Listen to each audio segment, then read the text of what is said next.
Welcome, everybody, and welcome to this talk where I'm going to introduce you to our quite amazing experience, telling you how we decided to self-publish and how we managed to self-publish pretty quickly as an indie studio, working on a very ambitious project and trying to give you a bit of the recipes that we used to get there. To start, maybe a quick introduction about myself. I'm Benjamin Charbit. I'm the CEO and co-founder of Darewise Entertainment here in France, in Paris. I'm a former investment banker, coming from the dark side, who joined Ubisoft many years ago, where I did a bunch of different stuff, mostly on the production and creative side. I worked on games like The Division, Assassin's Creed, Ghost Recon Online, Settlers Online, which all have this thing in common, that they either are online games or they have an online component. And that was always my big focus. I co-founded Darewise with this guy in the middle, Sam, my partner in this journey. We are a team of 40 people now, headquartered in Paris, but with 50% of the team distributed all across Europe. We are very remote friendly now, and we're always hiring. So if you're looking for something else, something new, don't hesitate to poke me. We're currently developing a game called Life Beyond, which sets you in this team of over-equipped but underprepared space pioneers trying to establish a new civilization on a beautiful but wounded planet that you're going to try to heal. And what is pretty amusing me in this thing is that, in a way, when I look at Darewise today, we're totally the opposite. A team of over-prepared but under-equipped developers that we're trying to kind of take on a really, I'd say, a really massive project. We have developers coming from all these very famous studios, but we had a lot of experience, but limited staff in terms of size and very limited money. And with that team and with that limited staff and money, we said, all right, let's build the next generation of MMO. We have a very clear idea of how we want to revisit the recipe, and we're going to self-publish. As you can think, a lot of people were pretty skeptical when we started to pitch this. But let me tell you why we thought that self-publishing was the right decision for us. The first thing is we obviously started talking to publishers, but we really wanted to try something that was new and probably risky. I mean, at least on which building a business case based on existing data was probably quite challenging. And so we had to make a few bets to get there. The second thing is that from the get-go, we wanted to iterate with the community, and I think we all believe at our core at Darewise that this is how you can get to a really good game by working very, very closely with your players, get a lot of their feedback, and of course, when you are talking to publishers, they're not super excited about this way of doing things. They want to keep things pretty secrecy until they're able to do a proper marketing launch. And for us, that was kind of the opposite. And I'll talk more about our open development strategy.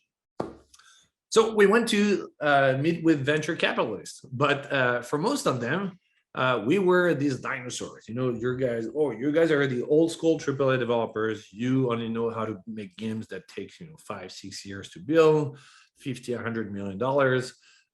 You're no Riot Game alumni, so please get out of the way and or at least come back with more data on how your game is performing. So how we interpreted that, we're like, our understanding of that feedback was that for most of them,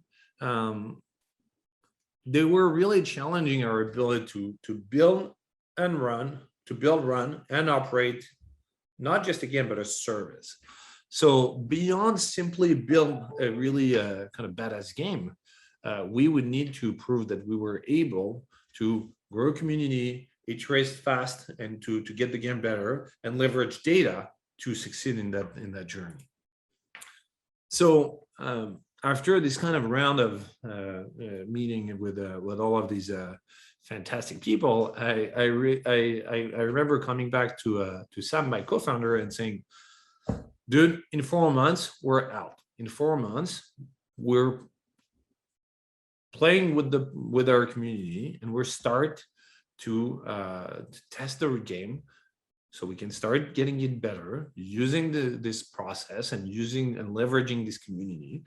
And at the same time, we're going to start showing that we're not that much of dinosaurs, and that we are able to run a live service. Oh, sorry, went too fast.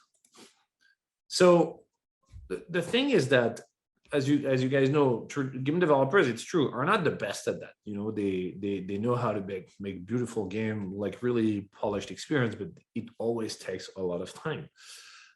On the contrary, tech startups are very famous to know how to do the opposite, and especially software as a service startups. They know how to make rapid iteration and very agile development, build quickly an MVP, takes them only a few months to be able to start testing something, and apply lean design methodologies to get to what they like to call the product market fit.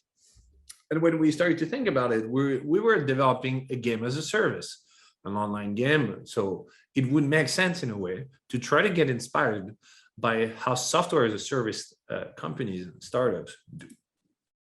So the pathway started to become pretty clear for us.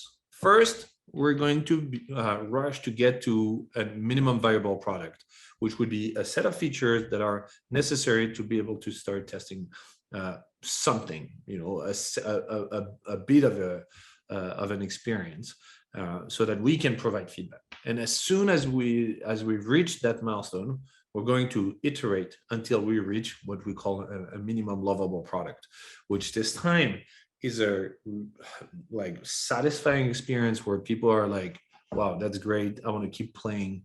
And then once we have reached this delivery, this achievement, we can now scale the game, scale the service. And so to succeed in that strategy, we decided to apply this development philosophy that people like to call today open development. So what is open development? It's kind of opening the kitchen in your restaurants and giving the opportunity for everybody to get a peek on what you're doing. Very clearly, what it means for us at Darewise. Open development means that we develop the game and we push frequently builds to the players very, very often. And so we can already start collecting feedback. It also means that there is close to no secrecy in our development. We're very, very transparent, and even when things are cooking, basically we start talking about them, we start sharing, and also because we can get feedback before we have invested too much time on a feature or any type of content. We try to make no promises, and we're being very clear with the community about this, that whatever we're building right now can stay, can survive or not. So nothing must be taken for granted. And obviously it means that we spend a very substantial amount of time to running quantitative and qualitative analysis, because this is the source of information for us to amend our decisions and hopefully make better ones over time. So how do we do that? Let's get it done. So the first thing is, of course, you need to assess your team. At Darewise, we had, especially back in the days, a really, really badass gameplay team, even more on the gameplay programming side. So we had a very strong ability to build a bunch of features, a bunch of systems pretty quickly, and that would be pretty good. But we were very, very limited on the backend side. We had close to no expertise. All of our tech team basically knew how to build engines and gameplay, but backend and online services were very close to nothing. But and on the art side, we were quite limited, and so we would have to figure out what a good strategy to do. So we started researching for solutions, and it's really fascinating today to see how many services and solutions are available off the shelf, and the quality of those partnerships are quite mind-blowing.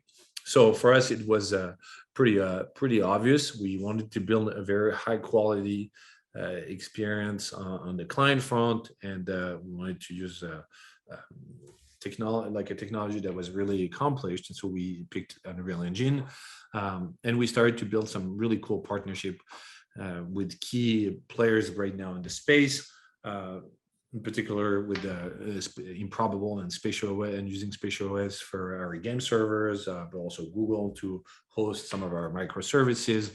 We're using some services at PlayFab. We built some custom one, and we also built a very strong relationship with Exola, who helped us basically having a launcher, having an authentication system and login system, and also running our website on which we would be able to host a store to start selling our Founders Packs.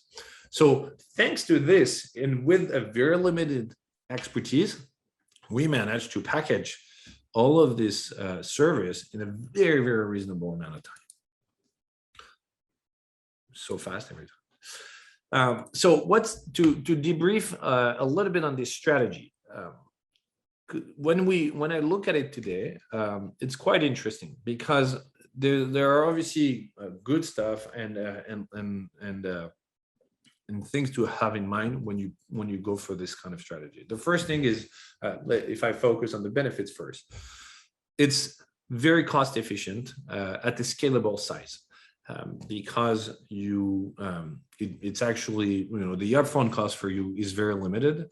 Most of those services have really a variable cost, and so they like a variable pricing system. So you don't even need to pay anything usually, like a fee or whatever to start using the service. It's just per usage. They even have like free tiers, so it's pretty very, very accessible.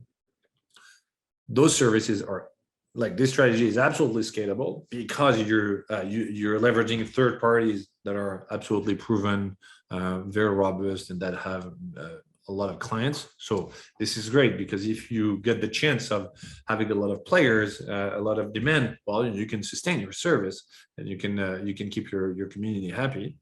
Obviously, it's available off the shelf, which means that there is no upfront cost now internally to start using these services. A little bit of integration, obviously, but it's very reasonable. And the last benefit is that those tools, those technologies, services, middleware, they're standardized, which also means that you get access to a big community of people who have used them and are used to that, and can provide answer if you're stuck. It means that you can also bring in external support, which we did to help us going faster. And because this technology were not custom, well, we could easily find additional developers to give us a hand.